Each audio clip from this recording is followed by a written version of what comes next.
ஓம் சாய்ராம். என் அன்பு குழந்தையே, உனக்காக நல்லதொரு கனியை கொடுத்து உன் சாயப்பா நல்ல வாக்கு சொல்ல வந்திருக்கிறேன்.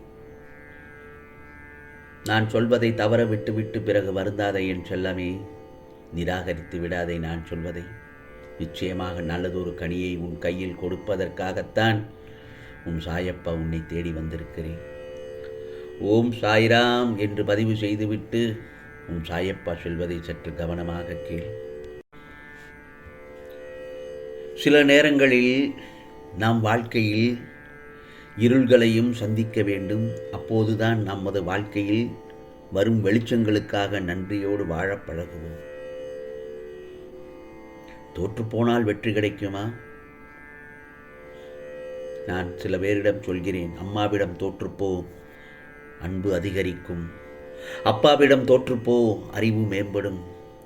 உன் துணையிடம் தோற்றுப்போ, மகிழ்ச்சி இரட்டிப்பாகும். உன் பிள்ளைகளிடம் தோற்றுப்போ, பாசம் பன்மடங்காகும். என் செல்லமே, சொந்தங்களிடம் தோற்றுப்போ, உறவுகள் பலப்படும். நண்பனிடம் தோற்றுப்போ, நட்பு உறுதிப்படும். ஆகவே தோற்றுப்போ தோற்றுப்போ என்று சொல்கிறேனே, தோற்றுப்போனால் நிச்சயமாக வெற்றி கிடைக்கும். இதைத்தான் உனக்கு நான் சொல்கிறேன். என் செல்லமே, விடியாத பொழுதும் இல்லை, முடியாத செயலும் இல்லை. ஆகவே நம்பிக்கையோடு வாழ கற்றுக்கொண்டால் நிச்சயமாக உனக்கான நல்லதொரு வாழ்க்கை நீ அமைந்துவிடும்.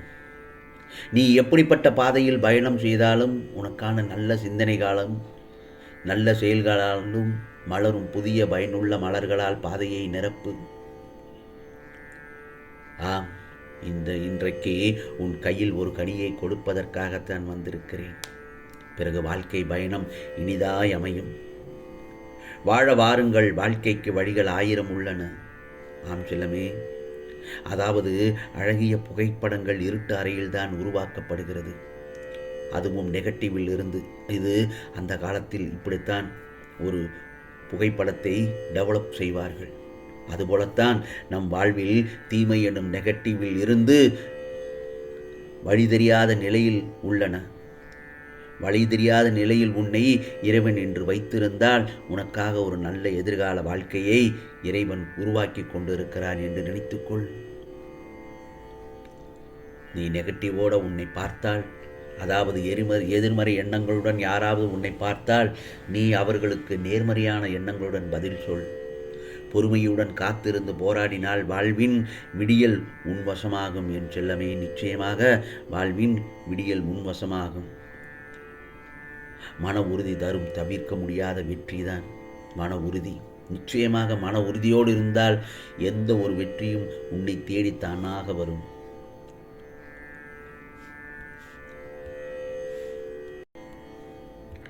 என் செல்லமே, உன்னை நான் சரி செய்து வருகிறேன்.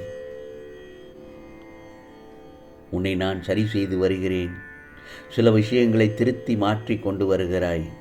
அதை நீ நல்ல விஷயம்தான், அதையும் நீ பல நேரங்களில் உணர்ந்திருப்பாய். ஆனால் ஒரு விஷயத்தில் மட்டும் உன்னால் மாற்ற முடியாமல் நீ திணறுகிறாய். அது என் கண்களிலிருந்து நீ எப்படி தப்பிக்க முடியும் சொல் பார்க்கலாம்.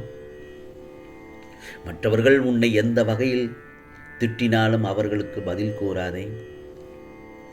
பதில் சொல்லும் தருவாயில் இருந்தாலும் நீ தவறு செய்யாவிட்டாலும் மன்னித்து விடுங்கள் என்று கூறி அவர்களிடமிருந்து விலகிவிடு. சாயப்பா, ஏன் தவறு செய்யாமல் நான் மன்னிப்பு கேட்க வேண்டும் என்றுதானே நீ என்னிடம் கேட்கிறாய், யோசிக்கிறாய். நான் ஒன்று சொல்லட்டுமா? நாமும் அவர்களுடன் சமமாய் வாக்குவாதம் செய்தால் அவர்களுக்கும் நமக்கும் வித்தியாசம் இருக்காது. அந்த இடத்தில் இழந்து போவது உன்னுடைய நிம்மதிதான். ஆகவே அதனால் நீ வாக்குவாதம் செய்யும் சூழ்நிலை வந்தால் நகன்று விடு. உன் நிம்மதியான வாழ்வில்தான் உன் நிம்மதி இருக்கிறது.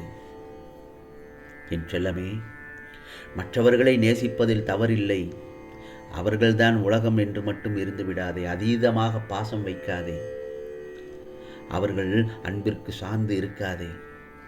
ஏனென்றால் அந்த ஒரு அன்பு சில சூழ்நிலைகளால் குறைந்து போகலாம், அல்லது சின்ன சின்ன சச்சரவுகளால் விலகி போகலாம். அந்த சமயத்தில் நீ ஏமாந்து உன் வாழ்க்கையில் வெறுமை காண்பாய். நான் சொல்வதை நீ தெளிவாக புரிந்து கொள் என் செல்லமே.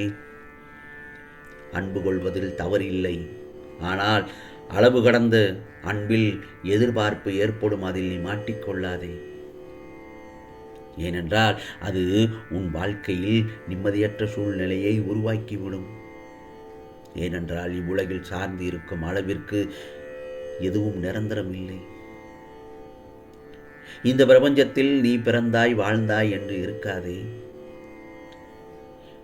என் செல்லமே. மற்றவர்களின் உணர்வை உன் உணர்வாக மதித்து நடந்து கற்றுக்கொள். மதித்து நடக்க கற்றுக்கொள். வாழ்க்கையில் போராடி போராடி தோற்பது என்பது அவமானம் இல்லை. வெற்றியை விட உனக்கு கிடைத்த மிகப்பெரிய பரிசு அனுபவம்தான் என் செல்லமே. அந்த அனுபவத்தில்தான் வாழ்க்கையை உன்னால் வாழ முடியும். அதன் பிறகுதான் உண்மையான வாழ்க்கைக்கு அர்த்தத்தை நீ உணர்வாய். நான் ஒன்று சொல்லட்டுமா? காலை எழுந்தவுடன் எனது நாமத்தை சொல்லிக்கொண்டே எழுந்திரு. சோம்பேறித்தனமாக எந்திரிக்காதே. சோம்பேறித்தனத்தை முதலில் தூக்கி எறிந்து போராடு. போராடாமலே வாழ்க்கையை கடினம் என்று மட்டும் சொல்லாதே. முயற்சி செய், பயிற்சி செய், விடாமுயற்சியோடு போராடு.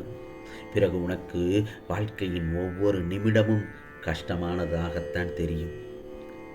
இந்த உலகில் நிரந்தரமான இருவரை நினைத்துக்கொள். யார் என்று தெரியுமா? ஒன்று உனக்குள் இருக்கும் ஆத்மா, இன்னொன்று உன் சாயப்பா நான் தான். என் செல்லமே, யார் உன்னை விட்டு விலகிச் செல்லட்டும், கவலையே படாதே. சாயி சாயி என்று என் நாமத்தை சொல்லிக் கொண்டிருக்கும் என் செல்லப்பிள்ளை விட்டு நான் என்றும் போக மாட்டேன், கைவிட மாட்டேன். உனக்கான எல்லாவற்றையும் நல்லதாய் உன் வாழ்க்கைக்கு தேவையான விஷயங்களைத்தான் உனக்கு அனுமதிப்பேன் உன் வாழ்க்கையில் நடைபெறுவதற்கு. கவலைப்படாதே என் செல்லமே.